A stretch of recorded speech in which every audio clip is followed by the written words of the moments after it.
जैसा कि हमारा चैप्टर 1 हमारा फिनिश हो चुका है भगवत गीता का, और हम उसका रिवीजन भी कर चुके हैं। और ये भगवान की बहुत असीम कृपा है कि आज हम चैप्टर 2 स्टार्ट करने जा रहे हैं, जिसको सांख्य योग भी कहा जाता है। जब भी हम एक पहली लर्निंग जो स्टार्ट करते हैं, जब भगवान सबसे पहले बताना शुरू करते हैं, अभी तक हमने अर्जुन के व्यू पॉइंट सुना है, अब भगवान उसे बताना शुरू करते हैं, तो वो जो टीचिंग्स हैं, एक तरीके से जो चैप्टर 2 है वो पूरी भगवत गीता का सार बोला जाता है, क्योंकि जितनी भगवान को टीचिंग्स देनी थी वो भगवान ने सारी के सारी चैप्टर 2 में दे दी हैं। और उसके बाद अर्जुन को और क्वेश्चन आते हैं तो भगवान उसके और आंसर देते हैं, बट टेक्निकली चैप्टर 2 जो है वो पूरी भगवत गीता को कवर अप करता है। ठीक है, तो हम बहुत थोड़ा लंबा चैप्टर है, टाइम लगेगा, लेकिन हम बहुत आराम से इसको करेंगे जिससे हम पूरे इस चैप्टर को समझ सकें। लेकिन उसको स्टार्ट करने से पहले हम चाहते हैं कि हम भगवान का, वैष्णव का, सब लोगों का एक आशीर्वाद लें कि हम इस ज्ञान को, जो एक दिव्य ज्ञान है, जो परम गुह्य ज्ञान है, उसको हम अच्छे से पढ़ सकें, है ना। तो नमो विष्णु पादाय कृष्ण पृष्ठाय भूतले श्रीमत भक्ति वेदांत स्वामी इति नामिने नमस्ते सरस्वती देवे गौरवाणी प्रचारिणे निर्विशेष शून्यवादी पाश्चात्य देश तारिणे। तो हम अगला चरण करते हैं। ओम अज्ञानतिमिरान्धस्य ज्ञानाञ्जनशलाकया चक्षुरुन्मीलितं येन तस्मै श्रीगुरुवे नमः। श्रीचैतन्यमनोभीष्टं स्थापितं येन भूतले स्वयं रूप कदा मह्यं ददाति स्वपदान्तिकम्। वन्देऽहं श्रीगुरो श्रीयुतपदकमलं श्रीगुरून् वैष्णवांश्च श्रीरूपं साग्रजातं सहगण रघुनाथान्वितं तं सजीवं साद्वैतं सावधूतं परिजनसहितं कृष्ण चैतन्य देवं श्रीराधा कृष्ण पादान् सहगण ललिता श्री विशाखान्वितांश्च। हे कृष्णा करुणा सिंधु दीनबंधु जगतपते गोपेश गोपिका कांत राधा कांत नमोस्तुते। तप्त कांचन गौरांगी राधे वृंदावनेश्वरी वृषभानुसुते देवी प्रणमामि हरिप्रिये। वाञ्छाकल्पतरुभ्यश्च कृपा सिन्धुभ्यैव च पतितानां पावनेभ्यो वैष्णवेभ्यो नमो नमः। जय श्री कृष्ण चैतन्य प्रभु नित्यानंद श्री अद्वैत गदाधर श्रीवासादि गौर भक्त वृंदा। हरे कृष्ण कृष्ण कृष्ण हरे हरे, हरे राम राम राम हरे हरे। श्री श्री राधा गोविंद देव की जय, श्रील प्रभुपाद की जय। तो अभी चैप्टर 1 में से किसी को स्पेशल लर्निंग जो आपने कुछ पढ़ा हो, तो सबने चैप्टर 1 अच्छे से इसका क्विज अटेम्प्ट कर दिया? मैंने शेयर कर दिया ना आप लोगों को क्विज? कर दिया माता जी, अभी नहीं हो पाया, लेकिन कल शाम तक मैं सबमिट कर दूंगा। कर दिया था माता जी, हरे कृष्ण। कर दिया था, वेरी गुड। कोई डाउट किसी पॉइंट पे, किसी हाँ क्वेश्चन जी में? माता जी, एक क्वेश्चन पे था बताएं। माता जी, एक नंबर तो याद नहीं उस क्वेश्चन का, बट है ना, उसमें ये पूछा था कि दुर्योधन सबसे पहले स्थिति जब देखता है युद्ध की, तो वो कहाँ जाता है, किस शिष्य के पास जाता है, द्रोणाचार्य के। तो माता जी मैंने उस पे तो क्या बोलते हैं उनका, द्रौपद जो है ना उनका मतलब नन ऑफ द अबव किया था। क्योंकि जो सेकंड श्लोक ही है ना चैप्टर 1 का, उसमें वो सबसे पहले तो उसी की बातचीत करता है ना कि भाई तुम्हारा जो शिष्य है द्रौपद, उसका जो पुत्र है वो ही कर रहा है व्यू की रचना, तो कितना देखो वो है वो। तो इसलिए माता जी मैंने वही लगाया, और भीम और इनकी बातें तो बाद में शुरू हुई थी, वहां मेरा कंफ्यूजन था, वो गलत भी था आंसर मेरा फिर। अच्छा, तो उसमें क्या आंसर आ रहा था? मैंने माता जी मैंने नन ऑफ द अबव कर दिया था, वही रीजन से क्योंकि दृष्टोद्युम्न का नाम नहीं था इसलिए। ओके, आपको उसमें सही आंसर्स भी दिखाएगा कि नहीं? वर यू क्या माता जी? हाँ जी, were you shown the correct answers also? हाँ हाँ। और उधर पे करेक्ट आंसर आ रहा था दी, जो सेकंड मुझे याद भी था, बट मैंने कहा ना जैसे कि सेकंड वो जो श्लोक था उसमें तो उन्हीं की बात की थी। Okay okay. रचना माता जी, आप कुछ बताना चाहोगे इस क्वेश्चन के बारे में? हरे कृष्णा माता जी, मैं ना अभी गुड़िया को रेडी कर दी, अभी नहीं बोल पाऊंगी। अच्छा, कोई बात नहीं, कोई बात नहीं, ठीक है, कोई बात नहीं, कोई बात नहीं, we will मैं माता discuss। जी बीच में मैं बाद में बताती हूँ, हाँ, क्लास के ठीक, बाद। थैंक यू माता जी। नो प्रॉब्लम, नो प्रॉब्लम, ठीक है। तो अभी हमने जो है इसका महात्म्य पढ़ना है। और जैसा कि हमने एक स्टोरी के माध्यम से भगवत गीता चैप्टर 1 का महात्म्य पढ़ा था, ऐसे ही हम इस स्टोरी के माध्यम से चैप्टर 2 का भी जो महात्म्य है वो पढ़ेंगे। Okay, I am going to share my screen now.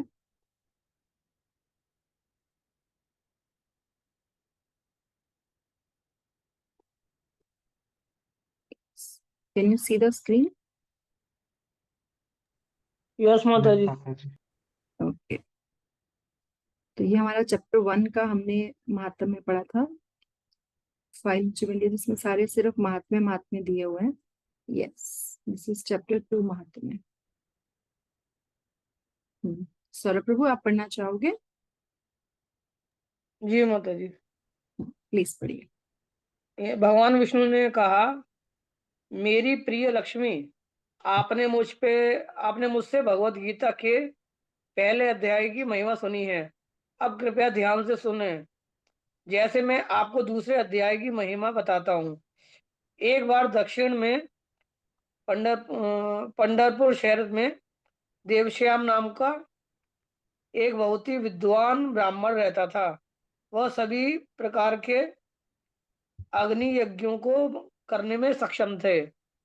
हम्म यह अतिथि के आगमन का महत्व भी जानते थे और अपनी धार्मिक कृतियों से वह सभी देवताओं की तुष्टि करने में सफल भी रहे। लेकिन वह अपने हृदय और मन में प्रसन्न और शांत नहीं थे। अपने हृदय और मन में प्रसन्न और शांत नहीं थे। उनमें परमात्मा के साथ आत्मा के संबंध का ज्ञान प्राप्त करने की इच्छा थी और इस उद्देश्य के लिए वे कई योगियों और तपस्वियों को आमंत्रित करते थे और उनकी सभी प्रकार की सेवा करते थे और उनसे परम सत्य के विषय में पूछताछ करते थे। इस तरह उन्होंने अपने जीवन के कई साल बिता दिए। हम्म तो यहाँ पे हम एक ब्राह्मण की बात कर रहे हैं। और ये जो ब्राह्मण है ये काफी वेद पाठी और सब कुछ जानते हैं, लेकिन फिर भी जब तक इसे बोलते हैं, जब तक किसी की लाइफ में भक्ति नहीं है तब तक उसके मन में शांति नहीं है ना। तो उनको अभी भी इतना सब करने के बाद भी शांति नहीं मिल रही थी। और वो ढूंढ रहे हैं कि मुझे वो परमात्मा का ज्ञान किससे मिले, कैसे मैं भगवान के बारे में जान पाऊँ। और उसके लिए वो योगी और तपस्वियों को उनसे पूछते रहते थे, है ना। तो फिर क्या हुआ, एक दिन क्या होता है।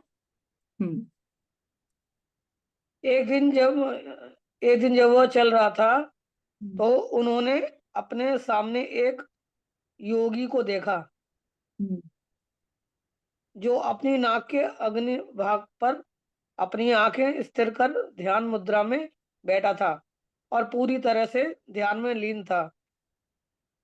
देवश्याम को यह अनुभूति हो गया। अनुभव हो गया। हाँ, देवश्याम को यह अनुभव हो गया। देवश्याम ने एक सेकंड माता जी। देवश्याम को हम्म यह अनुभव हो गया था कि यह योगी पूरी तरह से शांत और बिना किसी भौतिक इच्छा के है। हम्म देवश्याम ने बड़े ही आदर और श्रद्धा के साथ उस योगी के चरणों में गिरकर उससे पूछा कि वह मन की पूर्ण शांति कैसे प्राप्त कर सकता है।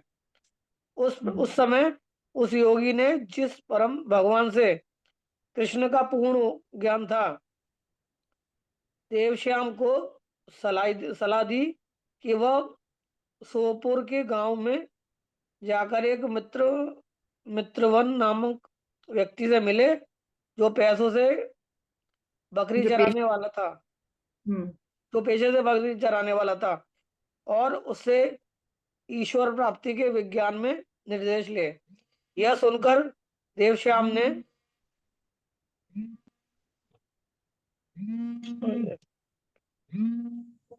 बारंबार उस योगी के चरणों में प्रणाम किया और तुरंत सोमपुर के लिए रवाना हो गया। सॉरी माता जी, कोई बात नहीं, कोई बात नहीं प्रभु जी, कोई बात नहीं, अभी रुक जाइए एक मिनट। तो बेसिकली क्या है, क्या हुआ कि एक पर्सन है, एक ब्राह्मण है, ठीक है, उस वो बहुत ही अशांत है, उसने सब करा लेकिन फिर भी उसको भगवान से प्रेम शांति सब नहीं मिल रहा है। तो वो एक साधु से मिलता है और साधु से पूछता है, योगी से मिलता है कि तुम इतने मुझे शांत दिख रहे हो, तो तुम कैसे इतने शांत हो। तो वो साधु खुद से उसे ज्ञान नहीं देता, वो उसे किसके पास भेजता है, एक और पर्सन के पास भेजता है सोफपुर में, जो कि मित्रवन है। अब मित्रवन कौन है, एक बकरी चलाने वाला। तो ये बात पता चलती है कि जिसको भगवान के बारे में, भगवत गीता का ज्ञान मिल जाए, वो छोटा बड़ा कुछ नहीं रहता, वो किसी को भी ज्ञान प्राप्त हो सर, तब कोई भी ज्ञानी हो सकता है। वो योगी बकरी चराने वाले के पास जाने का उसने बोला कि आप उसके पास जाओ और वो आपको बताएगा कि कैसे हम ईश्वर प्राप्ति कैसे करें। ठीक है, तो ये हमारे जो है पर्सन है सोफपुर में, ठीक है, और इनका नाम है मित्रवन। ठीक है, ये बकरी चराने वाला है। तो कोई और पढ़ना चाहेगा इसके आगे से? मुझे हाँ निशा पढ़िए प्लीज। हाँ हाँ पढ़ो पढ़ो। हाँ, जब वे वहां पहुंचेंगे तो उन्हें उत्तरी दिशा में एक सुंदर जंगल मिला, जहां उन्हें बताया गया कि मित्रवन रहते हैं। जब वे उस जंगल में गए तो उन्होंने देखा कि एक छोटी नदी के किनारे मित्रवन कुछ चट्टानों के ऊपर बैठे हैं। मित्रवन बहुत ही सुंदर और पूरी तरह से शांत लग रहे थे। उस जंगल में हवा बहुत धीरे धीरे चल रही थी और हर दिशा से एक सुंदर सुगंध आ रही थी। बकरियां पूरी तरह से भय रहित इधर उधर शांति से घूम रही थी और उनमें से कुछ बाघ और अन्य क्रूर जानवरों के निकट में अत्यंत शांति से बैठी नजर आई। हाँ वो एक जब मिनट एक मिनट एक मिनट, यस। तो अब जब ये जो हमारे देव श्याम हैं, जो उनको शांति नहीं मिल रही है, जो बहुत ही परेशान हैं और ढूंढ रहे हैं, वो जब इसके पास जाते हैं तो उसका इमेजिन मतलब वो नजारा बताया कि वो क्या देख रहे हैं कि बहुत ही शांत वातावरण है, और जो बकरियां हैं वो इवन इतनी शांत है कि वहां पे बाघ भी हैं और क्रूर जानवर भी, फिर भी nobody इज गेटिंग डिस्टर्ब ना। तो यही तो चाहिए, कैसे, how come everything is so peaceful. क्योंकि एक जगह भगवान भगवत गीता में बोलते हैं कि जिसकी लाइफ में शांति नहीं है ना, उसकी लाइफ में सुख भी नहीं हो सकता। पहले peace and happiness is the word we are looking for everywhere, right. तो यहाँ पे उन्होंने उसको ऑब्जर्व किया कि ये क्या सिचुएशन है। ठीक है, तो फिर आगे पढ़ते हैं। यस माता जी अब पढ़ो। जब देव श्याम ने यह दृश्य देखा तो उनका मन बहुत शांत हो गया और वे सम्मान पूर्वक मित्रवन के पास पहुंचे और उनके पास बैठ गए। मित्रवन अपने ध्यान में पूरी तरह से लीन प्रतीत हुए। कुछ समय बाद देव श्याम ने उनसे पूछा कि वह भगवान कृष्ण के भक्ति कैसे प्राप्त कर पाएंगे। मित्रवन ने जब यह प्रश्न सुना तो क्षण भर के लिए वह गहरे विचार में खो गए। तब उसने उत्तर दिया, मेरे में एक सेकंड, मेरे प्रिय विद्वान देवश्याम, एक बार बहुत पहले मैं जंगल में बकरियों की देखभाल कर रहा था जब एक बहुत ही क्रूर बाघ ने हमला किया। उस समय सभी बकरियां अपने आप को बचाने के लिए इधर उधर भागी। मैं भी उस बाघ के डर से भाग गया। कुछ दूर में मैंने पीछे मुड़कर देखा तो यह देखा कि उस नदी के किनारे उस बाघ का सामना मेरी एक बकरी से हुआ है। उस समय एक अजीब और आश्चर्यजनक बात हुई। उस बाघ ने अपना सारा गुस्सा और मेरी बकरी खाने की इच्छा खो दी। तो अब क्या है, अब जो मित्रवन है वो अपनी स्टोरी सुना रहे हैं, that how he came to attain this peaceful life, है ना। तो बता रहे हैं कि एक बार की बात को उनको बता रहे, कहानी के अंदर कहानी चल रही है, ठीक है, अभी इसके अंदर भी एक और कहानी चल रही है। तो बताते हैं कि एक जगह पे जब एकदम जो बकरी चरा रहे थे एकदम बाघ आया तो सब भागे, वो भी भागा। तो उसने देखा कि एक स्पॉट एक ऐसा था नदी के किनारे, वहां पर पहुंचते ही सबके मन शांत हो गए, बकरी का मन भी शांत हो गया, वो भी अब नहीं भाग रही है। बाघ का मन भी शांत हो गया, उसको खाने की इच्छा ही नहीं हो रही है। और मित्रवन जो इतना डिस्टर्ब होके भाग रहा था, उसका मन भी शांत हो गया, just coming to that place. ठीक है ना, हाउ कम एंड व्हाई, इसके लिए एक और स्टोरी इसके अंदर आएगी। ये देखो, ये बकरी और ये बाघ है, दोनों एक दूसरे को बहुत लविंगली देख रहे हैं। तब मेरी बकरी ने उस बाघ से पूछा, तुम्हें हम्म, अपना भोजन मिल गया है तो मेरी शरीर का मांस क्यों नहीं खा रहे हो? तुम हम्म। मुझे तुरंत मार डालो और बड़े चाव से मेरी मांस खा लेना। तुम क्यों झिझक रहे हो? उस बाघ ने कहा, मेरी प्यारी बकरी, जब से मैं मेरी इस प्यारी बकरी, जो बाघ बकरी को खा जाता है उसको बोल रहा है मेरी प्यारी बकरी। फिर जब से मैं इस जगह पर आया हूँ, क्रोध हर प्रकार से क्रोध ने मुझे छोड़ दिया है और मुझे भूख या प्यास नहीं है। बकरी ने कहा, मुझे भी यह नहीं पता कि मैं इतना निडर और शांतिपूर्ण क्यों महसूस कर रही हूँ। इसका क्या कारण हो सकता है? यदि आप जानते हैं तो कृपया मुझे सूचित करें। अब बाघ और बकरी आपस में बात कर रहे हैं। ठीक है, और वो सारी बातें मित्रवन जो उनका बकरी चराने वाला है उसको सुनाई दे रही हैं। ठीक है, तो अब उनको समझ में नहीं आ रहा। बकरी कह रही मुझे खा लो, कोई बात नहीं। बाघ कह रहा है मुझे खाने की इच्छा ही नहीं है, मेरे को, I am feeling very peaceful, very satisfied, I don't need. फिर क्या हम्म, होता है, पढ़ो।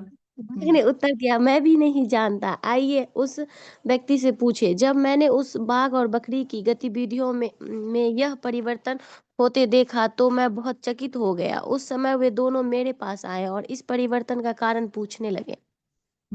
तो वो मित्रवन के पास आते हैं। तो कोई और पढ़ना चाहेगा? Anyone else who wants to read? फिर क्या होता है? हाँ जी, हरे कृष्ण माता। हम्म हाँ, करना माता जी, पहले आप पढ़ लीजिए, फिर कशिश आपसे पढ़वा लेंगे। ठीक ठीक है है। माता जी। हम्म, मैंने देखा कि पास के ही एक पेड़ की डाली पर एक बंदर बैठा था। मैं उन दोनों के साथ गया और उस वानर राजा से पूछा। इस बंदर ने बड़े आदर के साथ हमारे प्रश्न का उत्तर दिया। सुनो, मैं तुम्हें बताता हूँ, यह बहुत पुरानी कहानी है। एक और कहानी। ठीक है, इस अब बंदर कहानी सुना रहा है। इस जंगल में आपके ठीक सामने एक बहुत बड़ा मंदिर है जिसमें भगवान ब्रह्मा ने एक शिवलिंग स्थापित किया था। बहुत पहले सुकाम नाम के एक विद्वान ऋषि जिन्होंने कई तपस्याएं की थी, वहां रहते थे। वह प्रतिदिन जंगल से फूल और नदी से पानी लाते और भगवान शिव की पूजा करते। इस तरह वे कई वर्षों से यहाँ रह रहे थे। तभी एक दिन एक ऋषि आए। उस समय सुकाम ने फल और पानी लाकर उस ऋषि को खिलाया। ऋषि ने खाने और विश्राम करने के बाद सुकाम से ने उनसे कहा, हे ज्ञानीवर, केवल भगवान कृष्ण के ज्ञान को प्राप्त करने के लिए मैं यहाँ रह रहा हूँ, तपस्या और पूजा कर रहा हूँ। लेकिन आज आपके संपर्क में आने से मेरी तपस्या का फल मुझे मिल गया। जब ऋषि ने एक मिनट, एक मिनट, एक मिनट। तो सारी तपस्या का फल क्या है कि वो भगवान कृष्ण के ज्ञान के प्राप्त करने के लिए वह रहे हैं। जब हम भगवत गीता पढ़ेंगे तो वहां पे हम देखेंगे कि ऐसा बोला जाता है कि जो भी भगवत गीता पढ़ता है, उसको समझता है, कृष्ण भावनामृत करता है, ये मान लेना चाहिए कि उसने सारे तीर्थ कर लिए हैं, ये मान लेना चाहिए कि उसने सारे ज्ञान पहले ही अर्जित कर लिया है, तब वो भक्ति के स्तर पे आया है। तो भक्ति का स्तर जो है वो उससे ऊपर बना जाता है। तो ये सब कुछ सब कर रहे हैं, and after that he is saying कि मैं इसलिए कर रहा हूँ क्योंकि मुझे भगवान कृष्ण का ज्ञान प्राप्त करना है, और इसीलिए मैं सारी, तो और तपस्या और पूजा का फल यही है कि हमें कोई ऐसा साधु संग मिले जिससे हम भगवान के बारे में बात कर सकें और भगवान को जान सकें। तो वो यही ये बोलते हैं। अब ये ऋषि क्या बोलते हैं उनको, सुकाम को, फिर बताते हैं। पढ़ो माता जी। लेकिन आज आपके संपर्क में आने से मेरी तपस्या का फल मिल गया है। जब ऋषि ने सुकाम के संपन्न संपन्न से परिपूर्ण वचन समर्पण, समर्पण। समर्पण से परिपूर्ण वचनों को सुना तो वो बहुत प्रसन्न हुए और उन्होंने एक पत्थर के टुकड़े पे श्रीमद् भागवत गीता का दूसरा अध्याय लिखा। फिर उन्होंने सुकाम को उन श्लोकों को प्रतिदिन पढ़ने का निर्देश दिया। ऐसा करने में आप जल्दी ही अपने लक्ष्य को प्राप्त कर लेंगे। इतना कहने के बाद सुकाम के देखते देखते वह ऋषि उस स्थान से अंतर्ध्यान हो गए। उसके बाद उस ऋषि के निर्देशों का पालन करते हुए सुकाम ने जीवन भर उन श्लोकों का प्रतिदिन पाठ किया। बहुत जल्दी उन्होंने भगवान कृष्ण का पूर्ण ज्ञान प्राप्त कर लिया और जिस दिन से उसने उस श्लोकों का पाठ करना शुरू किया, उसे फिर कोई प्यास या भूख नहीं लगी। तो ये फल है उस भगवत गीता के सेकंड चैप्टर का जो अब हम पढ़ने वाले हैं। और इसके आगे क्या बोलते हैं, और पढ़िए। उनकी और उनकी इस तपस्या और भक्ति के कारण इस स्थान पर जो कोई भी आता है उसे भूख प्यास का अनुभव नहीं होता और तुरंत पूर्ण शांति प्राप्त होती है। मित्रवान ने कहा, मेरे प्रिय देवश्याम, बंदर द्वारा वह अद्भुत कहानी सुनने के बाद मैं बाघ और बकरी के साथ उस मंदिर में गया। हमें वहां एक पत्थर के टुकड़े पर श्रीमद् भागवत गीता का दूसरा अध्याय लिखा हुआ मिला और मैं उन श्लोकों का प्रतिदिन पाठ करने लगा। इस तरह हम बहुत जल्दी भगवान कृष्ण की भक्ति प्राप्त करने में सक्षम हो पाए।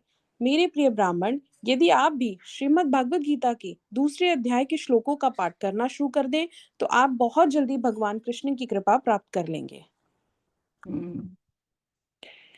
भगवान विष्णु ने कहा, मेरी प्यारी लक्ष्मी, इस तरह देवश्याम ने मित्रवन से ज्ञान प्राप्त किया और उस महान आत्मा की पूजा करने के बाद वे पंढरपुर लौट आए और प्रतिदिन भगवत गीता के दूसरे अध्याय का पाठ किया।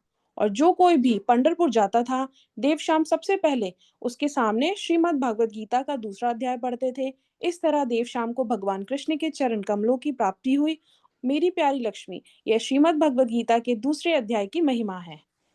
यस, तो अब बताओ दूसरे अध्याय की इसका पढ़ने से कौन कौन पवित्र हुआ सीक्वेंस में? सबसे पहले किसको मिला, किसने किसको दिया? सबसे पहले वो ऋषि हुए, वो ऋषि, उस ऋषि ने किसको दिया? मित्रवान को दिया। मित्रवन को दिया, और उससे मित्रवन भी प्योर हो गया, है ना? उसकी बाघ बकरी सब प्योर हो गए, उस जगह, वो जगह प्योर हो गई, है ना? और फिर ये जो देव श्याम है वो भी प्योर हो गए, सबके हार्ट्स जो हैं वो पीसफुल हो गए, और वो प्लेस भी इतना पावरफुल हो गया कि वहां जो भी आए वो भी पीसफुल हो जाए। तो ये this is only because of chapter 2 जिसको हम पढ़ने वाले हैं, और ये भगवान की बहुत बड़ी महिमा है कि हम इस चैप्टर को पढ़ पाएंगे, राइट? तो अब हम चैप्टर 2 क्या स्टार्ट करते हैं, एक एक करके श्लोका। अगेन पैटर्न वही रहेगा कि हम कुछ कुछ श्लोकास को यहाँ पे पढ़ेंगे, और जब हम इन श्लोकास को यहाँ पे पढ़ेंगे तो आपको ये भी देखना है कि उस जो चैप्टर्स हम पढ़ रहे हैं, जो श्लोकास हम यहाँ पे पढ़ रहे हैं, आप उस श्लोका को भी खुद पढ़ें, और साथ ही साथ उसमें मतलब हम यहाँ पे पढ़ेंगे ठीक है, लेकिन आपको खुद भी पढ़ना है, क्योंकि 78 श्लोकास है, 78 72, अभी मैं देख लेती हूँ एग्जैक्ट, 70 प्लस है, 70 प्लस वर्सेस आर देयर। तो ऐसा हो सकता है कि जब तक हम by the time we reach at 60th तो हम फर्स्ट वाला भूल जाएं। तो try to read few shlokas daily, और उसको जब हम करने में समय लगेगा तो उतने में अगर हमारा रिपीटिशन भी होता है then also it's not a problem ना, उसको आप पढ़ते जाइए। तो आप में से भगवत गीता है किसी के पास, कोई फर्स्ट श्लोक आप पढ़ना चाहेगा? इतने फाइल डाउनलोड हो रही है। मेरे पास है माता जी, पास है। हाँ सुधा माता जी आप पढ़िए, चलिए फर्स्ट श्लोक आप। अध्याय 2 गीता का सार। संजय उवाच तम तथा कृपयाविष्टम् अश्नुपूर्णाकुलेच्छणम् विषिदन्तमिदं वाक्यमुवाच मधुसूदनः। इसका मीनिंग, इसके पहले वर्ड मीनिंग्स पढ़िए।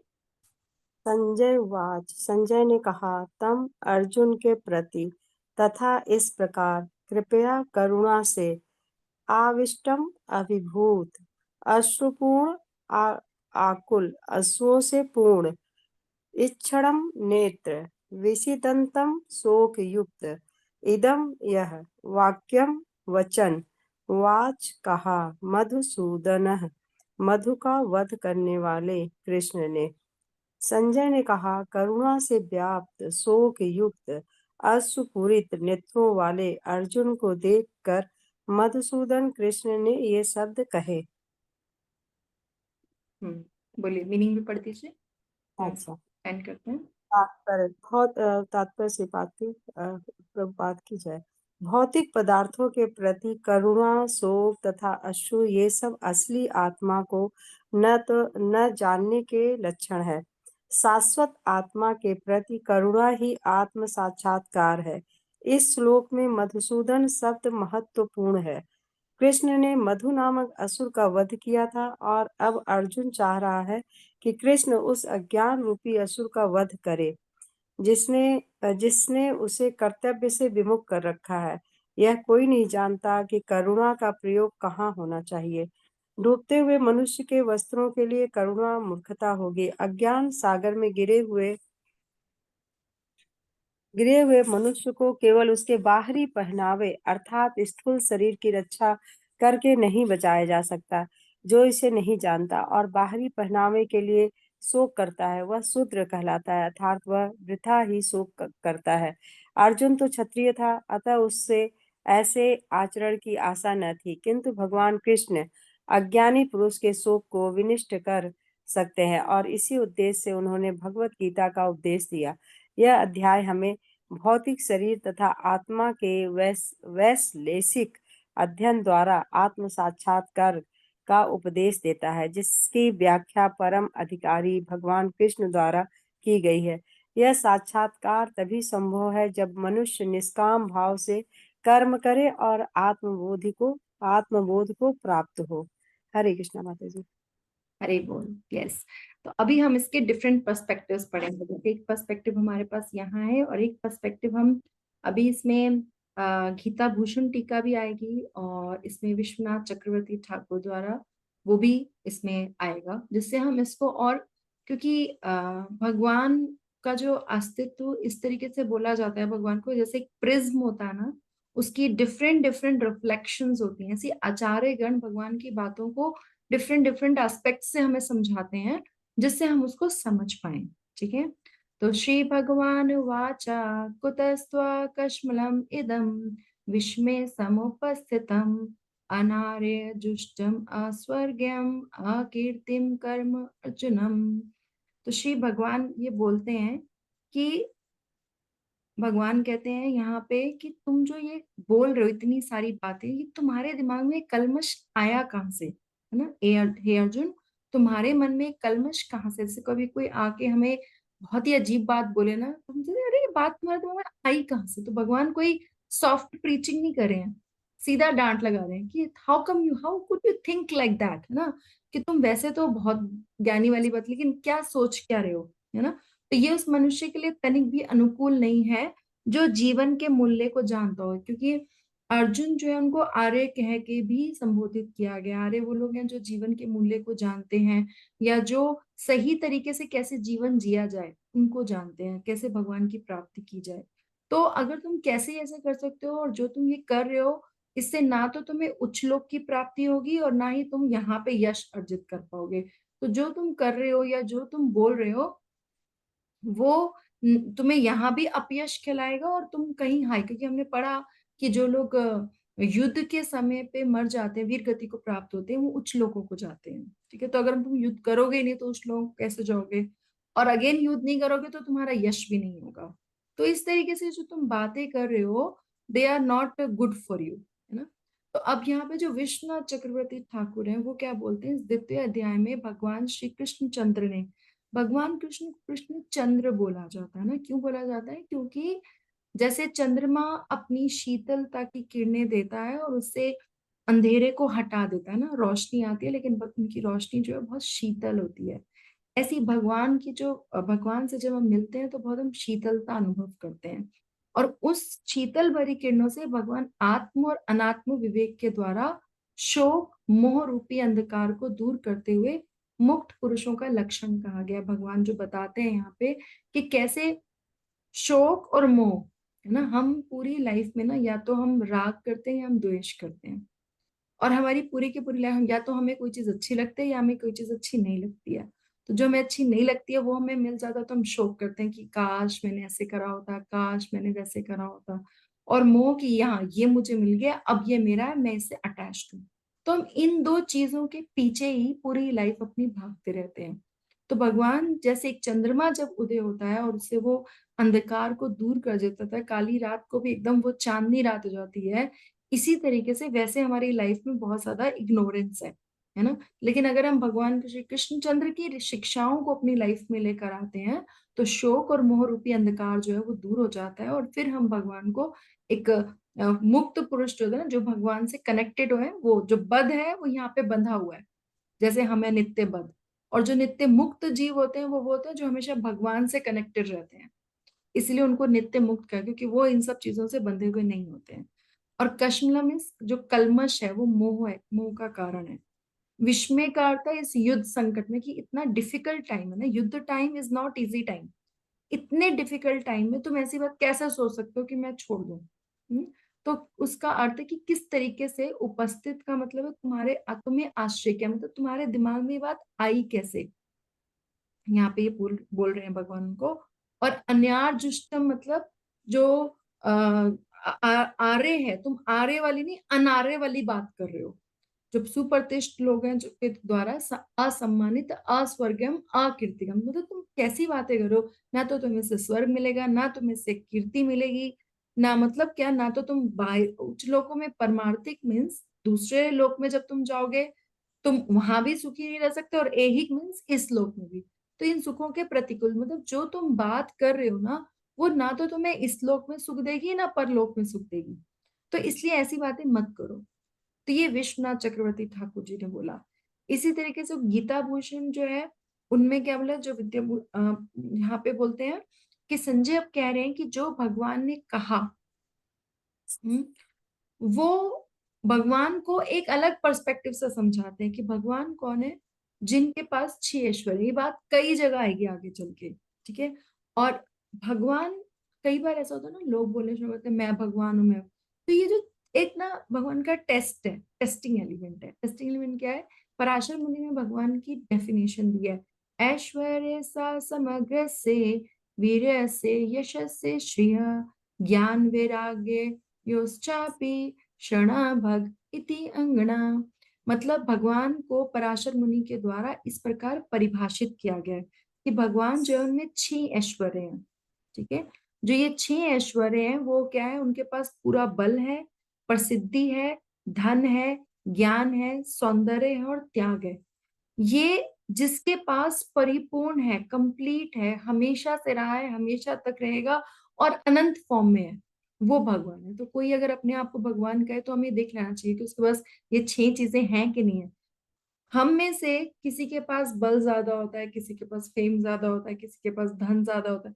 वो भगवान अपनी अपनी, क्योंकि हम भगवान के अंश हैं तो कुछ कुछ एलिमेंट्स हम में भगवान डालते रहते हैं। लेकिन सबके कोई भी ऐसा नहीं है जिसके पास अनलिमिटेड चीजें हो इन सब में, या हमेशा रहे, है ना। After age, after some time जो है चीजें जब हम ओल्ड हो जाते हैं, चाहे वो बलि हो, चाहे वो कोई भी हो, बहुत सारे एग्जाम्पल्स इसमें दिए जाते हैं, चाहे वो ब्यूटी क्वींस हो, आफ्टर सम टाइम ना एवरीथिंग फेड्स, एवरीथिंग फेड्स ना। एक जैसे कई बार छोटी रील्स आती हैं कि जो मूवी के स्टार्स हैं वो पहले कैसे लगते थे और आज की डेट में वो कैसे लगते हैं, है ना। कितनी बारी हमने देखी है सीरीज। तो ये क्या मतलब, उनका धीरे चला गया। कोई बहुत धनी था कभी, कभी वो बिल्कुल नहीं है। जिसके पास बहुत ज्ञान था लास्ट में आके अपनी मेमोरी पावर ही लूज कर जाता है। लेकिन भगवान के केस में ऐसा नहीं, भगवान के पास हमेशा ये पावर्स रहती हैं, अनलिमिटेड फॉर्म में रहती हैं और अनंत काल तक रहती हैं। तो ये भगवान का टेस्ट है ना। तो मतलब आपको अगर कोई कहे आके मैं भगवान हूं तो आप देख लेना कि इसमें ये सब है कि नहीं है। तो कश्मला मीन्स शब्द को निंदा के लिए उपयोग किया गया है। पहले हमने विश्वनाथ चक्रवर्ती ठाकुर जी का पढ़ा, अब हम गीता भूषण के अकॉर्डिंग पढ़ रहे हैं, क्योंकि जब हम डिफरेंट पर्सपेक्टिव्स पढ़ते हैं तब हम इसको अंडरस्टैंड करते हैं। और हमारे पे ये हमारे लिए ब्लेसिंग्स है कि हमारे पास ऐसे सीनियर टीचर्स हैं जिन्होंने ये सब कंपाइल करके दे दिया। मैंने नहीं कंपाइल किया, प्रभु जी ने कंपाइल करके दे दिया है और हमको सिर्फ मैं आपको बता रही हूँ।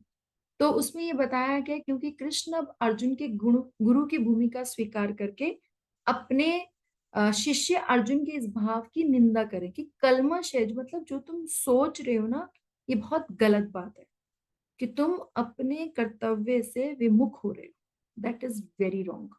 तो एक गुरु का ये कर्तव्य होता है कि वो अपने शिष्य को निंदा करे, मतलब उसको गलत बात है तो गलत है तो गलत है। उसको गलत चीज बताए कि ये तुम गलत कर रहे हो। और वही भगवान यहाँ पे as a teacher, good teacher कर रहे हैं। कुतः मीन्स किस प्रकार, भाई जब एक सूर्य है तो उसके सामने अंधकार नहीं आ सकता, तो भगवान कहते हैं कि यहाँ पे मैं खड़ा हूं और मेरे सामने तुम ऐसी बातें कर रहे हो। तो कोई बता सकता है ये अर्जुन के मन में कैसे आया ये अंधकार? किसने दिया? किसने दिया अर्जुन को ये थॉट? किसने दिया कि मैं युद्ध ना करूं, या ऐसे मोह में कैसे पड़ गया? किसने दिया ये मोह अर्जुन को? विष्णु जी ने ही बोला ना। माता जी कृष्ण ही दिए थे ना, जब हाँ कह रहे थे कि अपने गुरुओं को देखो। यस यस, कशिश आप कुछ कह रहे थे? जी सेम माता जी, कृष्ण जी ने ही बोला था कि ये देखो। यस, तो भगवान उसमें जो प्रभु जी उन्होंने बड़ा अच्छा एग्जाम्पल दिया कि जैसे जो एक मदर होती है, उसके यहाँ कोई बहू आई है तो वो बहू को डायरेक्टली नहीं बोलती है, वो अपनी बेटी को डांटती है जिससे बहू सुन सके, है ना, और वो सही हो जाए। तो अर्जुन जो है भगवान के बहुत प्रिय भक्त है।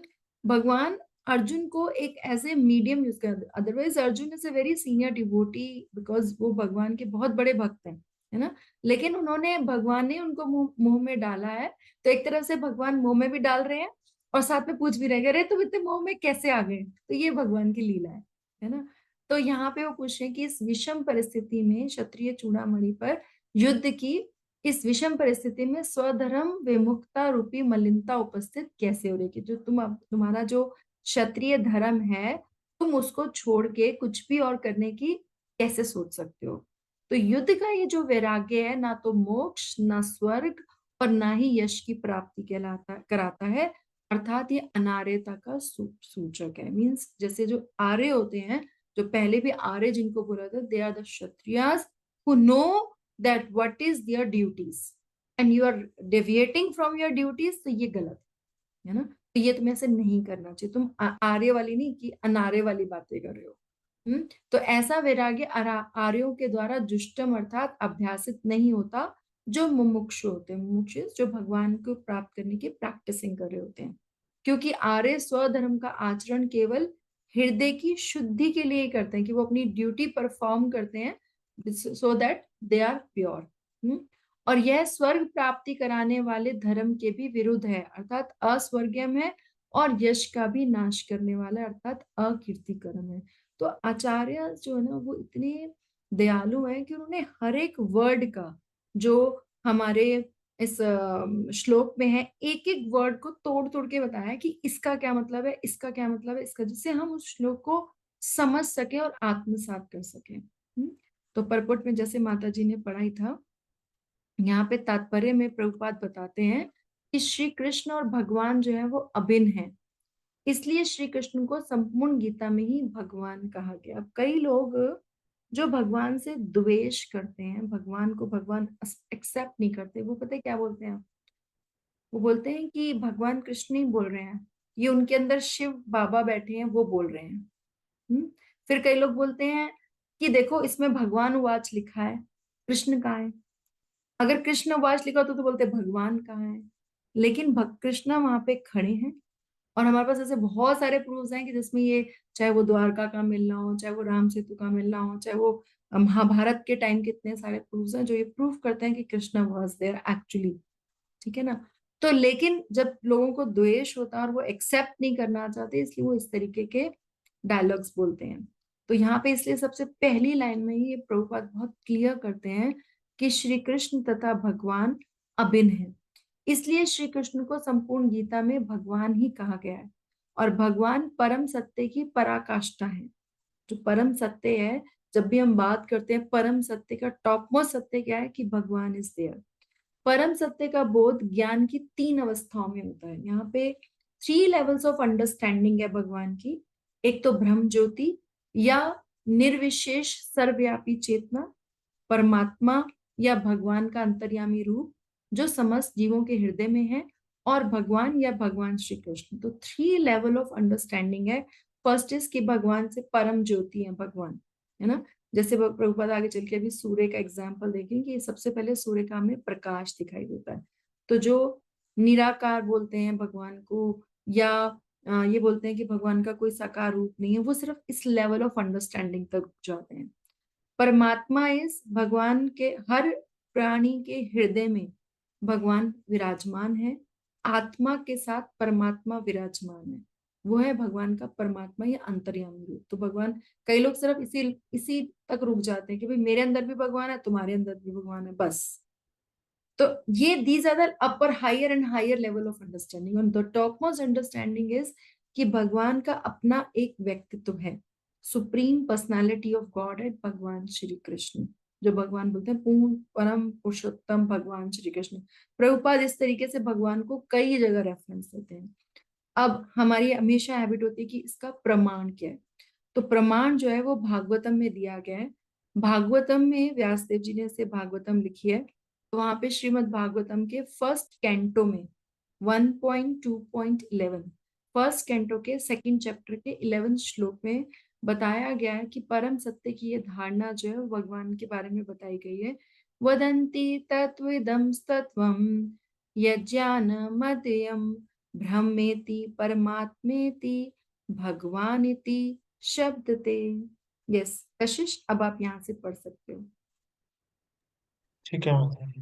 हम्म परम सत्य का ज्ञाता परम सत्य का अनुभव ज्ञान की 3 अवस्थाओं में करता है, और ये सब अवस्थाएं एक रूप है। ये ब्रह्म, परमात्मा तथा भगवान के रूप में व्यक्त की जाती हैं। हम्म इन 3 दिव्य पक्षों को सूर्य के दृष्टांत द्वारा समझाया जा सकता है, क्योंकि उसके भी 3 भिन्न पक्ष होते हैं, यथा धूप यानी प्रकाश, सूर्य की सतह तथा सूर्यलोक स्वयं। जो सूर्य के प्रकाश का अध्ययन करता है वह नौसिखिया है।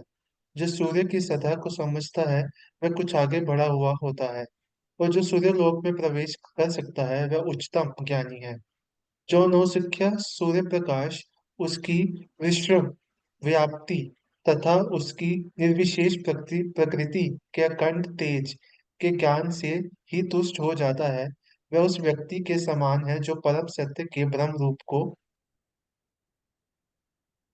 कहाँ गया माता जी, हाँ, तो हाँ, इन्होंने तीन ब्रह्म रूप को लेवल ही। बताए। हाँ, जस्ट 1 सेकेंड। तो तीनों लेवल जैसे अभी हमने डिस्कस किए, वो तीनों लेवल बता रहे हैं। अब उन तीनों लेवल का कंपैरिजन बता रहे हैं। यस पढ़ो। हम्म तो उन हाँ, ज्ञान से ही तुष्ट हो जाता है, और वह उस व्यक्ति के समान है जो परम सत्य के ब्रह्म रूप को ही समझ सकता है। जो व्यक्ति कुछ अधिक जानकार है वह सूर्य गोले के विषय में जान सकता है, जिसकी तुलना परम सत्य के परमात्मा स्वरूप की से की जाती है। जो व्यक्ति सूर्य लोक के अंतर में प्रवेश कर सकता है उसकी तुलना उससे की जाती है जो परम सत्य के साक्षात रूप की अनुभूति प्राप्त करता है। अतः जिन भक्तों ने परम सत्य के भगवान स्वरूप का साक्षात्कार किया है वो सर्वोच्च अध्यात्मवादी है। यद्यपि परम सत्य के अध्ययन में रत सारे विद्यार्थी एक ही विषय में के अध्ययन में लगे हुए हैं। सूर्य का प्रकाश, सूर्य का गोला तथा सूर्यलोक की विपरीत बातें, इन तीनों के एक मिनट माता जी, आप आगे पढ़ लीजिए। तो ये तीनों चीजें होंगी, सूर्य का प्रकाश, सूर्य का गोला और सूर्य लोक की भीतरी बातें, है ना।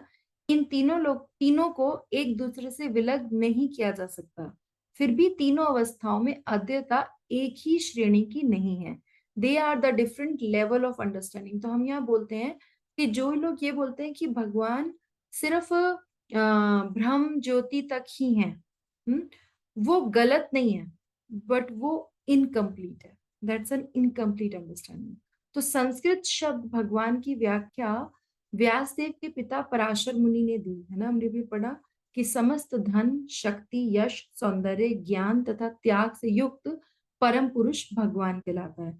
ऐसे अनेक व्यक्ति हैं जो अत्यंत धनी है, अत्यंत शक्तिमान है, अत्यंत सुंदर है, अत्यंत विख्यात है, विद्वान है और विरक्त भी है, किंतु कोई साधिकार यह नहीं कह सकता, दिस इज वेरी इंपॉर्टेंट, कि कोई साधिकार यह नहीं कह सकता कि उसको सारा धन है। सारा धन 1% के पास नहीं हो सकता, और सारी शक्ति है। सिर्फ भगवान कृष्ण ही ऐसा दावा कर सकते हैं, क्योंकि वो भगवान है। ब्रह्मा शिव या नारायण सहित कोई भी जीव कृष्ण के समान पूर्ण ऐश्वर्यवान नहीं है। अब ये स्टेटमेंट जो है ना, कई लोगों को बहुत ही डिस्टर्बिंग लग सकता है, but that is a reality ना। आज तक हम लोग टीवी सीरियल्स और उन सब से यही देखते आ रहे थे कि भगवान कृष्ण जो है वो विष्णु जी का अवतार है। लेकिन जब हमने ये गौड़िया वैष्णव संप्रदाय में पूरा पढ़ा तो ये उन्हें हमें बहुत अच्छे से समझाया कि किस तरीके से, और ये कोई मनगढ़ंत बात नहीं, again this is mentioned in the Bhagavatam only.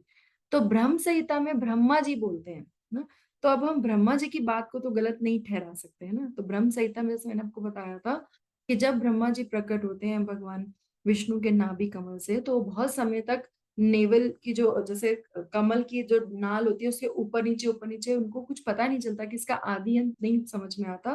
तो फिर उनको आवाज आती है तपह, तपस्या करो।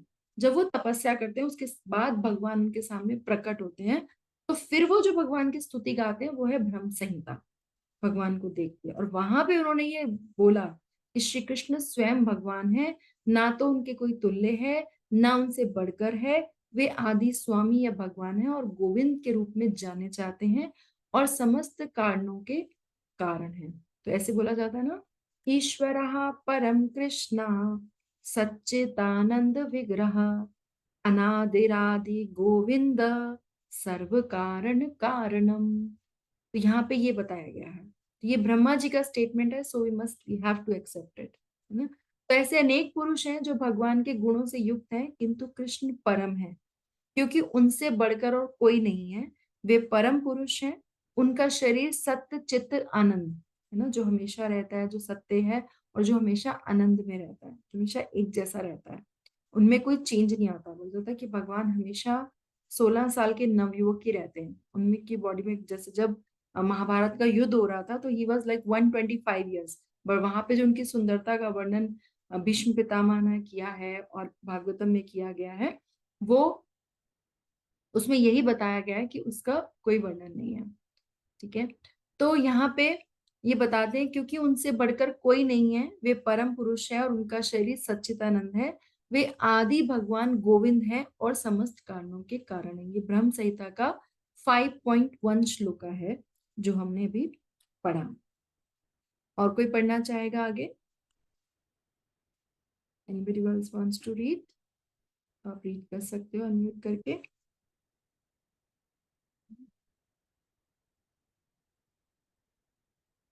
हरे कृष्ण माता जी, मैं पढ़ूं? हाँ जी, पढ़िए। मम्मी बंद करी। भागवत में भी भगवान ने नाना अवतार की सूची है। कृष्ण को आदि भगवान बताया गया है, जिनसे अनेकानेक अवतार तथा ईश्वर विस्तार करते हैं। एते चांस कला पुंस कृष्णस्तु भगवान स्वयं इंद्र व्याकुल लोक मृडयन्ते युगे युगे। अच्छा, यहाँ पर वर्णित सारे अवतारों की सूचियां या तो भगवान की अंश कलाओं अथवा पूर्ण कलाओं की है, किंतु कृष्ण को स्वयं भगवान है, अतः कृष्ण आदि एक भगवान। Minute wait. तो ये भागवतम के फर्स्ट कैंटो के 3rd चैप्टर के 28th वर्स है।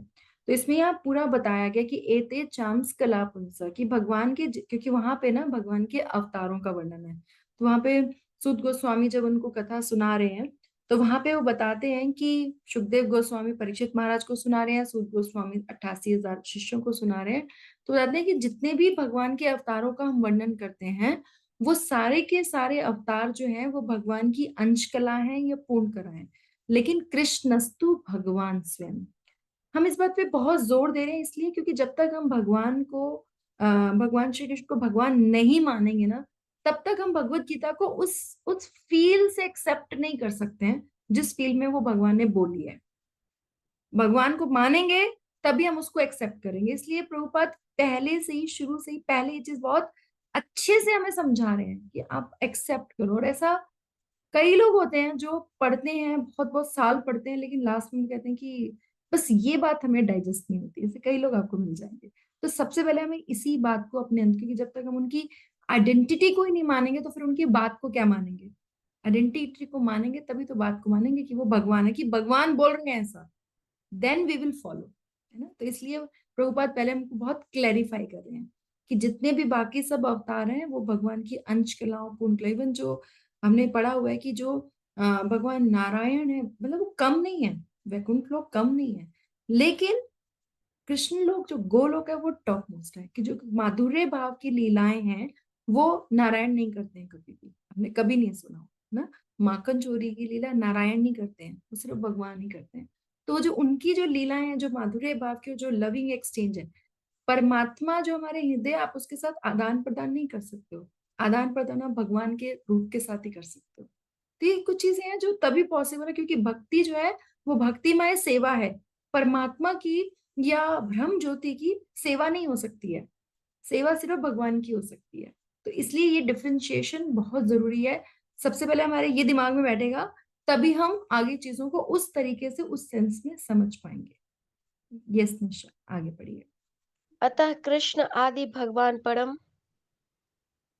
परम सत्य परमात्मा तथा निर्विशेष ब्रह्म दोनों के अद्गम है। भगवान की उपस्थिति में अर्जुन द्वारा स्वजनों के लिए शोक करना सर्वथा अशोभनीय है। अतः कृष्ण ने कुतः शब्द से अपना आश्चर्य व्यक्त किया है। आर्य जैसे शब्द जाति के किसी व्यक्ति से ऐसी मलिनता की उम्मीद नहीं की जाती। आर्य शब्द उन व्यक्तियों पर लागू होता है जो जीवन के मूल्य को जानते हैं और जिनकी सभ्यात्मा साक्षात्कार पर निर्भर करती है। देहात्म बुद्धि से प्रेरित मनुष्य को यह ज्ञान नहीं रहता कि जीवन का उद्देश्य परम सत्य विष्णु या भगवान का साक्षात्कार है। वे तो भौतिक जगत के ब्रह्म स्वरूप से बाह्य स्वरूप से हाँ, भौतिक जगत के बाह्य स्वरूप से मोहित हो जाते हैं। अतः वे यह नहीं समझ पाते कि मुक्ति क्या है। जिन पुरुषों को भौतिक बंधन से मुक्ति का कोई ज्ञान नहीं होता वे अनार्य कहलाते हैं। यद्यपि अर्जुन क्षत्रिय था, किंतु युद्ध से विचलित होकर वह अपने कर्तव्य को च्युत हो रहा था। उसकी यह कार्यकर्ता अनार्यों के लिए ही शोभा देने वाली हो सकती है। कर्तव्य पथ से इस प्रकार का विचलन न तो आध्यात्मिक आध्यात्मिक जीवन की प्रगति करने में सहायक बनता है, न ही इससे संसार में ख्याति प्राप्त की जा सकती है। भगवान कृष्ण ने अर्जुन द्वारा अपने स्वजनों पर इस प्रकार की करुणा का अनुमोदन नहीं किया। यस, यहाँ पे उन्होंने बहुत क्लैरिटी से उसी बात को जो हमने अभी डिस्कस किया वो बताया है कि हम लोगों को भगवान से विमुख नहीं होना है ना। तो जो भौतिक जगत के बाह्य स्वरूप से मोहित हो जाते हैं वो नहीं समझ पाते कि मुक्ति क्या है। और जिन पुरुषों को भौतिक बंधन से मुक्ति का कोई ज्ञान नहीं होता वो अनार्य कहलाते हैं। कि अगर हम जब तक इसको स्टडी नहीं करेंगे कि हमारा भगवान से क्या रिलेशन है तब तक हम यहाँ पे भौतिक बंधन में बंधे रहेंगे। तो भगवान उसको वही कह रहे हैं कि आपकी जो ड्यूटी है, इसलिए भगवत गीता कभी भी हमें अपनी ड्यूटी से च्युत होने को या विमुख होने को नहीं सिखाती है। भगवान ने अर्जुन को कभी नहीं कहा कि तू जाके रथ पे सो जा, मैं हैंडल कर लूंगा। नो, भगवान ने कहा कि नहीं, तुम अपनी ड्यूटी से हट नहीं सकते हो। क्योंकि अगर हम अपनी ड्यूटी फॉलो नहीं करते हैं जिस भी स्थिति में हम हैं, तो उससे ना तो हमें इस लोक में ख्याति मिलती है और ना ही परलोक में। इसलिए भगवान ने बोला कि नहीं, ये कहना कि मेरे को करुणा हो रही है, मेरे को दया आ रही है और मैं अपना युद्ध नहीं करूंगा, I don't buy that, I don't accept that. तो भगवान उस चीज को एक्सेप्ट नहीं करते हैं, है ना। भगवान कहते हैं कि ऐसा नहीं है, तुमको जो है अपनी ड्यूटी को पूरा करना है और पूरा करके उसके हिसाब से कार्य करना है।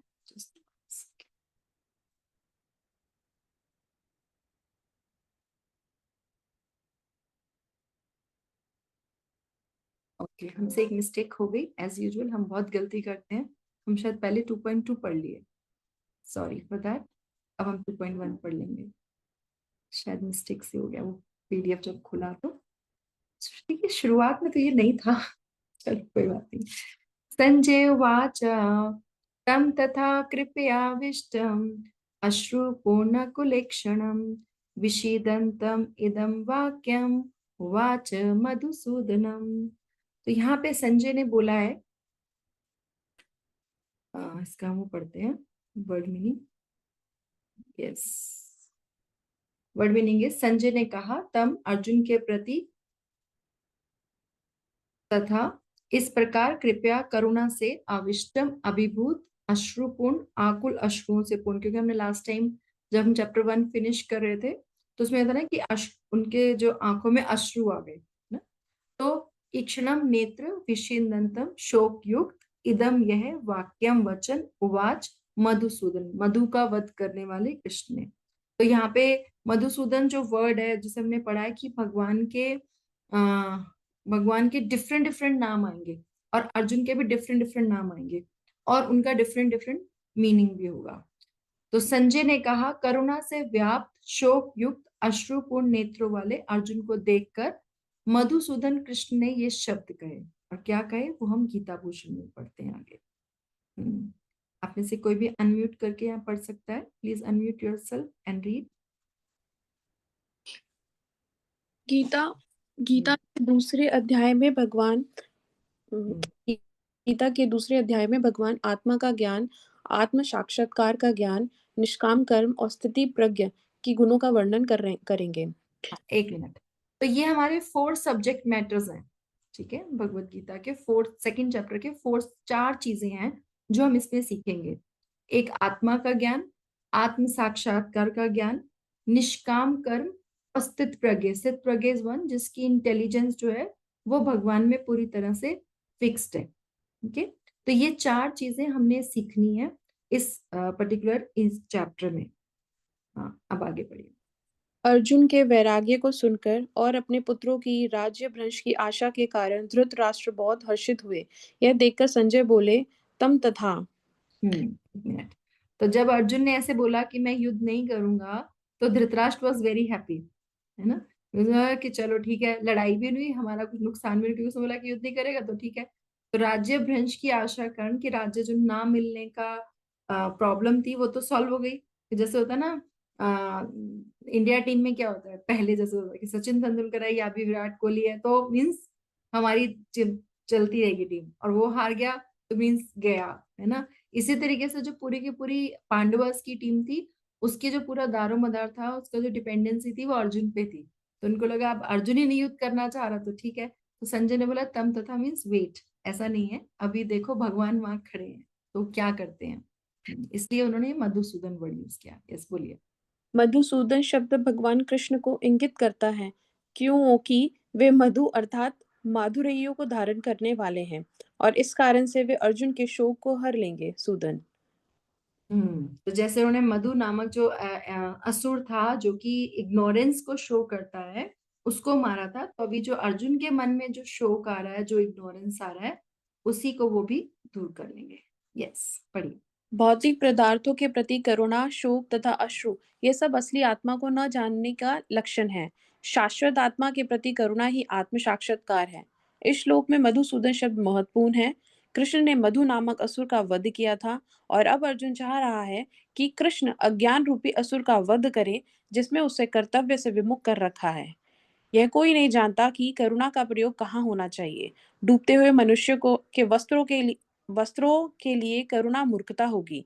अज्ञान सागर में गिरे हुए मनुष्य को केवल उसके पहनावे हम्म बाहरी पहनावे के लिए शोक करता है, वह शूद्र कहलाता है, अर्थात वह वृथा ही शोक करता है। एक मिनट, सॉरी, शायद वो मिस हुआ मुझसे। एक्चुअली यहाँ पे क्या है कि इट इज लाइक एक पर्सन अगर डूब रहा है, तो अगर सिर्फ आप उसका कुर्ता पकड़ लो और सिर्फ उसके कुर्ते को बचा लो, तो यू कैन नॉट से कि मैंने उस बंदे को बचा लिया, है ना। आपने सिर्फ उसके भारी वस्त्रों को बचाया। तो डूबते हुए मनुष्य के वस्त्रों के लिए हम करुणा नहीं कर रहे हैं, है ना। अज्ञान सागर में गिरे हुए मनुष्य को केवल उसके बाहरी पहनावे अर्थात स्थूल शरीर की रक्षा करके नहीं बचाया जा सकता। सिर्फ आप सोचो कि हमने क्लोथिंग को बचा लिया और बंदे को बचा लिया, no, it is not like that. यहाँ से पढ़ो। जो इसे नहीं जानता और बाहरी पहनावे के लिए शोक करता है, वह शूद्र कहलाता है, अर्थात वह वृथा ही शोक करता है। अर्जुन तो क्षत्रिय था, अतः उससे ऐसे आचरण की आशा न थी, किंतु भगवान कृष्ण अज्ञानी पुरुष के शोक को विनष्ट कर सकते हैं, और इसी उद्देश्य से उन्होंने भागवत गीता का उपदेश दिया। यह अध्याय हमें भौतिक शरीर तथा आत्मा के विश्लेषिक अध्ययन द्वारा आत्म साक्षात्कार का उपदेश देता है, जिसकी व्याख्या परम अधिकारी भगवान कृष्ण द्वारा की गई है। यह साक्षात्कार तभी संभव है जब मनुष्य निष्काम भाव से कर्म करे और आत्मबोध को प्राप्त करे हो। यस। तो यहाँ पे क्या है, जैसे भगवान ने इस एग्जाम्पल दिया कि मधु नामक असुर को मारा, इसी तरीके से वो अज्ञान को भी मार सकते हैं। तो अर्जुन से बोला ना कि तुम्हारे मन में कलमश कैसे आया, तो वो यही बोल रहे कि ऐसा आचरण वो एक्सपेक्ट नहीं करते, ऑल्दो उन्होंने खुद ही मोह डाला है, but still he is saying that, है ना। तो यहाँ पे भगवत गीता का जो उन्होंने उपदेश दिया है वो हमारे शोक और मोह, जिस 2 चीजों में हमेशा घिरे रहते हैं, उनको एंड करने के लिए किया है। तो ये जो अध्याय है हमारा चैप्टर 2, जब वो हमें ये बताता है कि शरीर और आत्मा क्या है, सबसे पहली टीचिंग यही है कि भगवान ने बताया कि you are not this body, you are the soul. अगर हम सोल के लेवल पे सोचना शुरू कर देंगे, तो इसीलिए जो हमने इसके महात्म्य में पढ़ा था ना, महात्म्य क्यों था वो, क्योंकि जब उस बाघ और बकरी ने दोनों ने एक दूसरे को सोल के लेवल पे देखना शुरू कर दिया, तो कोई किसी का कोई दुश्मन नहीं है। हमारी दुश्मनी जितनी भी है किसी भी चीज से, या हमारा अटैचमेंट किसी से, राग और द्वेष, they are all at the bodily level. If we start thinking everything, now it is very difficult. And if I am saying this, इसका मतलब ये नहीं कि मैं वो कर रही हूँ, I am also practicing like you. But लेकिन हमें इससे पता चल रहा है, एटलीस्ट हमें ये तो पता चल रहा है कि हमें करना क्या है, राइट? तो जब हम स्टार्ट करें सबको सोल के लेवल पे देखना, तो जो हमारा पॉजिटिव और नेगेटिव दोनों चीजें डाई आउट होती हैं, और फिर वो हमारी पीसफुलनेस, वो इसीलिए वो बाघ और बकरी दोनों पीसफुल जगह पे पीसफुलनेस पे आ गए थे, because they stop thinking itself बाघ और बकरी, है ना? वो और सबकी शांति का कारण यही है. और अशांति का कारण ही हमारी सारा या तो शोक है या मोह है या राग है या द्वेष है, हमें चाहिए या नहीं चाहिए. इसीलिए जो अगर कुछ ऐसा हो जाता है जो हमें चाहिए, then it we are very happy, और अगर कुछ ऐसा होता है जो हमें नहीं चाहिए, then we are unhappy. So that's why there is happiness and unhappiness. तो इसको यहाँ पे भगवान इस सोल का जो कॉन्सेप्ट है वो हमें बताया गया, और परम अधिकारी इसके भगवान कृष्ण है, because he is the origination of everything, he is supreme Lord. और ये साक्ष और जो सुनने वाला है वो तभी संभव होगा जब मनुष्य निष्काम भाव से कर्म करे और आत्मबोध को प्राप्त करे. When you know that you are the soul, then you do everything for the happiness of the Lord, है ना? जब आप भगवान की प्रसन्नता के लिए कार्य करते हैं तो फिर हम इस चीज से अबव हो जाते हैं. ठीक है, तो ये हमारा कुछ छोटा सा एक कंफ्यूजन हुआ थोड़ा सा, तो आई होप हमने इसको कवर अप कर लिया है और कुछ भी हमने मिस नहीं किया है. यस, इसके आगे भगवान ने उनको वही बताया कि ये तुम्हारे दिमाग में ये आया कैसे, you are not at the right place ना, अगर तुम ऐसा सोच रहे हो तो गलत सोच रहे हो. फिर भगवान ने आगे उसको वही कि सूर्य की क्या स्थिति, क्योंकि पहले हमें इसको स्टार्ट करने से पहले प्रभुपाद ने ये मेक श्योर किया कि हम भगवान को, भगवान की स्थिति को समझे, क्योंकि जब हम भगवान की स्थिति को समझेंगे तो ही हम भगवान की बात को समझेंगे. इसीलिए प्रभुपाद ने ऐसा कुछ भी नहीं, कई बार हमें ऐसा लगता है कि ये श्लोक तो कुछ और था और तात्पर्य प्रभुपाद कुछ और दे रहे हैं. वो इसलिए क्योंकि प्रभुपाद जानते हैं कि हम चीज को कैसे समझेंगे, हम भगवान की बात को एक्सेप्ट कैसे करेंगे. इसीलिए इस पूरे पर्पट में आपको कई बार ऐसा लगेगा, मैंने कई बार भगवत गीता पढ़ी, मतलब जब भी पढ़ी है तो उसमें ये चीज कई बार रियलाइज होती है, तो पढ़ने वाला कंफ्यूज हो जाता है कि श्लोक कुछ और था, तात्पर्य कुछ और है, बिकॉज प्रभुपाद नोज, और ऐसा कुछ नहीं, कहीं कुछ गलत स्टेटमेंट नहीं है, वो स्टेटमेंट हमारी अंडरस्टैंडिंग को डेवलप करने के लिए है, क्योंकि जो भगवान कह रहे हैं उसकी अंडरस्टैंडिंग के लिए ये सारी भगवान की अंडरस्टैंडिंग होना बहुत जरूरी है ना. तो किसी का कोई पॉइंट है जो आज के सेशन में कुछ भी, any question, any comment, any टिप्पणी which you want to share, which you want to ask, और कुछ ऐड ऑन करना चाहते हैं, या एक एक पॉइंट कि आज हमने आज के सेशन में क्या क्या लर्न किया. You can share 1 or 2 points, your understandings, then it will be good. बताइए. हरे कृष्णा माता जी, धन्यवाद, प्रणाम माता जी, बहुत ही अच्छा लगा लेक्चर और बहुत ही अच्छा रिवीजन करवा देते हैं आप. तो अभी मुझे जो लास्ट का पॉइंट अभी आपने जो बोला था कि हम जो डूबते हुए व्यक्ति के जो शरीर को हम बचाते हैं, तो उसमें एक रियलाइजेशन हुई, जैसे अभी जो हम लोग सब चैरिटीज करते हैं, क्रिश्चियनिटी में तो बहुत चैरिटीज करते हैं क्रिसमस के टाइम पे, तो these are just at the bodily level. तो जो आप कितना भी किसी को दान देते जाएंगे, बट देयर सोल और their mentality will never change whatever you give. So we have to touch their soul so that they can realize themselves at what level they have to achieve. So I think that's a very good point Prabhupada has made, that we are just trying to save the clothes of the person but not the real, we do not touch the heart of that person. अगर हम किसी को दान देते हैं तो we are just making him, we are making ourselves superior and making him the inferior person, that I am giving you this thing. So we are making him more down because we are making up ourselves up by giving some charity to them. So ideally we should be thinking them as one brother and sisters and giving them, touching their heart and their soul so that they uplift themselves. So ये माता जी बहुत अच्छा आज का take away था आपके lesson से. और माता जी वो जो क्विज का क्वेश्चन था माता जी का, वो क्वेश्चन नंबर 5 था, कौन सा था माता जी? यस करना माता जी. नंबर नहीं याद है, शायद 50 था आई गेस. 5th था, बाकी मैं एक बार चेक कर लेती हूँ, मुझे नंबर याद नहीं है इसलिए मैंने. यस माता जी, 5th था जिसमें लिखा है how is Dronacharya addressed by Duryodhana in the verse 7 of Bhagavad Gita chapter 1. नहीं नहीं माता जी नहीं, हाँ उसमें सबसे पहले रुको मैं देख के बताती हूँ आपको कि वो किनके, जब वो द्रोणाचार्य के पास पहुंचा था ये सब बातें लेके युद्ध की, तो वो बताता है ना कि क्या चल रहा है युद्ध में। तो वो सबसे पहले द्रोणाचार्य के किस शिष्य के बारे में वो बात करता है, शुरुआत कहाँ से होती है, ये क्वेश्चन था। मैं एक बार क्वेश्चन भी देख लेती हूँ दोबारा से माता जी के यस पे जाके। यस माता जी ओके माता जी सेकंड नंबर था ना, after looking over the arrangement in the military formation who went to his teacher. हाँ जी मे पे दिस वन। तो माता जी ये तो सिंपल, नहीं कौन नहीं, अपने not टीचर के this पास गया? question, not this question. We will discuss about it. Just let me wrap up this session, okay then okay come to this point. Okay okay Okay. माता जी। Yes.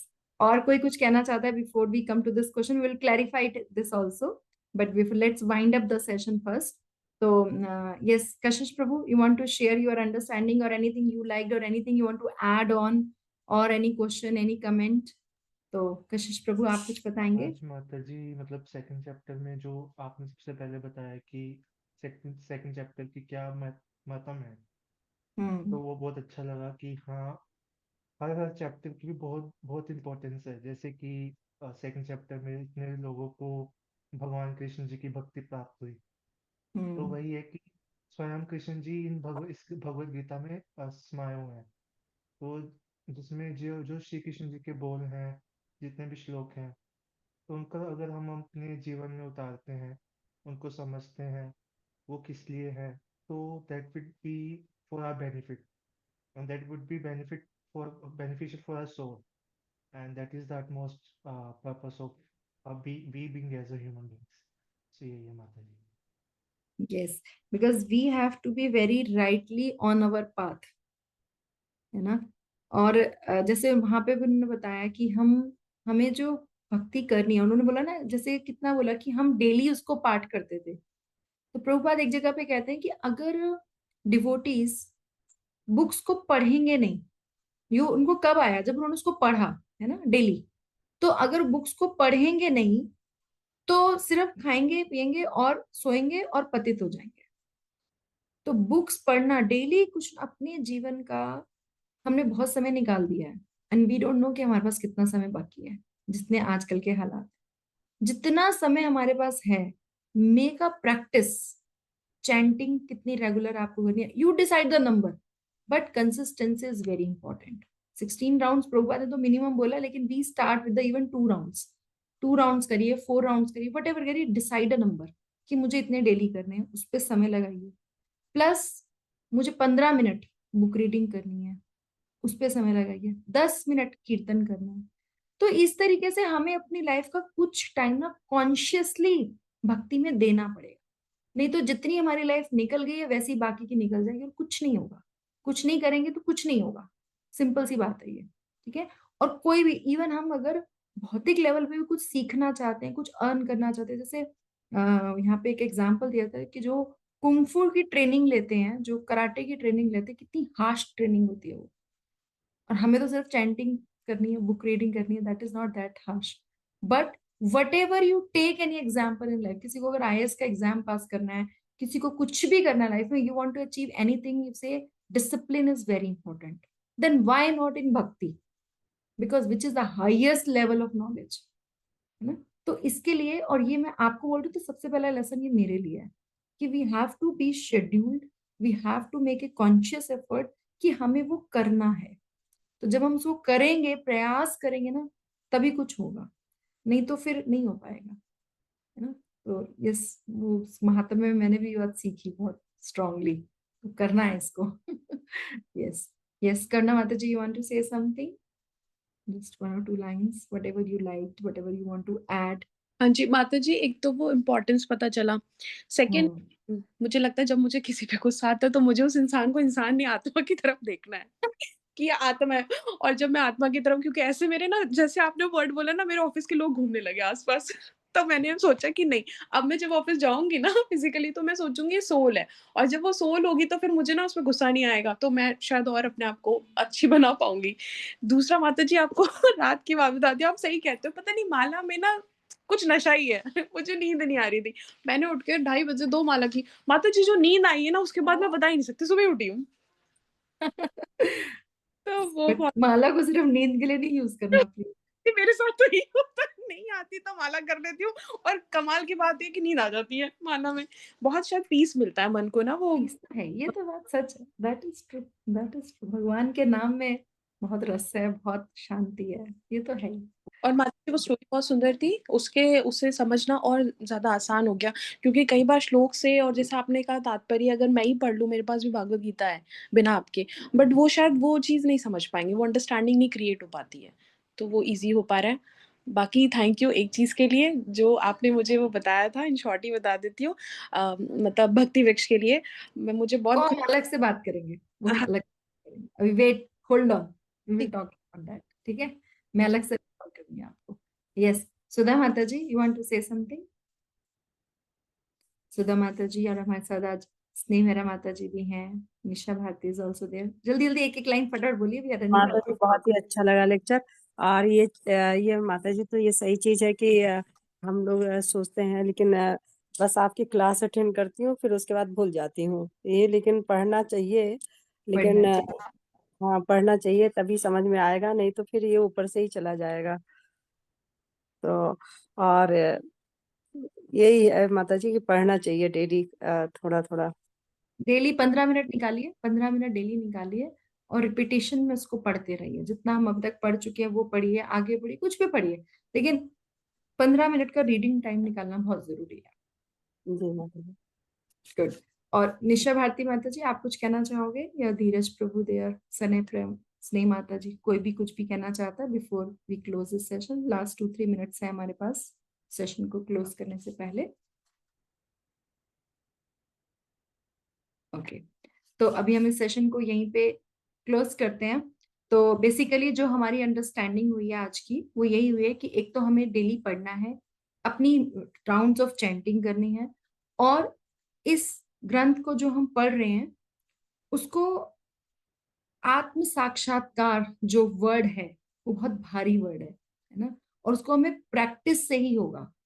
और भगवान ने बोला कि अगर तुम अपनी ड्यूटी को छोड़ के सिर्फ ये बोलोगे कि मैं अपनी ड्यूटी नहीं कर रहा हूँ, तो भगवान ने उसको एक्सेप्ट नहीं किया, कि नहीं, जो तुम्हारा स्वधर्म है, जिस स्थिति में तुम हो, तुमको वो ड्यूटी करनी है। तो भगवत गीता और भक्ति को हम एज एन एक्सक्यूज नहीं बना सकते हैं। हमें अपनी ड्यूटी भी करनी है, लेकिन साथ साथ हमें भक्ति के लिए, और ऐसा भी नहीं करना है कि भगवान ने, वैसे जो श्रील भक्ति विनोद ठाकुर थे वो कहते थे 888, 888 का उन्होंने फॉर्मूला दिया है कि 8 आवर्स जो है वो आप अपनी जॉब को दीजिए, 8 आवर्स वो आप अपने फैमिली को, अपनी बॉडी को, अपने खाने पीने और सब में करिए, और बाकी 8 आवर्स भक्ति को दीजिए। ये प्रभुपाद ने और फॉलो भी किया है। और अब हम 8 नहीं दे पाते, हम कम से कम एक तो दे, 8 का एक तो दे, है ना। और जो जी ज्यादा करना चाहते हैं वो, उनको 16 राउंड्स करने, तो 2 आवर्स वहां लगेंगे और 1 आवर और देना एक्स्ट्रा। चैंटिंग के अलावा 1 घंटा हमें जरूर देना है। और ये ना, इसके लिए कॉन्शियस एफर्ट लगाना पड़ेगा, अपने आप नहीं होगा। बाकी सब चीजें अपने आप हो जाती हैं, लेकिन भक्ति के लिए कॉन्शियस एफर्ट लगाना पड़ेगा। तो हम सब ये भगवान से प्रार्थना करते हैं कि हमें वो एफर्ट लगाने की वो इंटेलिजेंस मिले। और जो हम भगवत गीता पढ़ रहे हैं, चैप्टर 2 पढ़ रहे हैं, उससे जैसे इतने सारे लोगों को, उस बाघ को, बकरी को, मित्रवन को, उस बंदर को, और साधु को, है ना, देव श्याम को, इन सबको सुख और शांति मिली, ऐसी हमें भी मिले, है ना। लेकिन वो वैसे ही होगा जब उन्होंने इतनी मेहनत करी, तो हम भी उतनी मेहनत करेंगे। वांछा कल्पतरुभ्यश्च कृपा सिन्धुभ्यश्च पतितानां पावनेभ्यो वैष्णवेभ्यो नमो नमः। Hare Krishna everyone. See you all next Wednesday.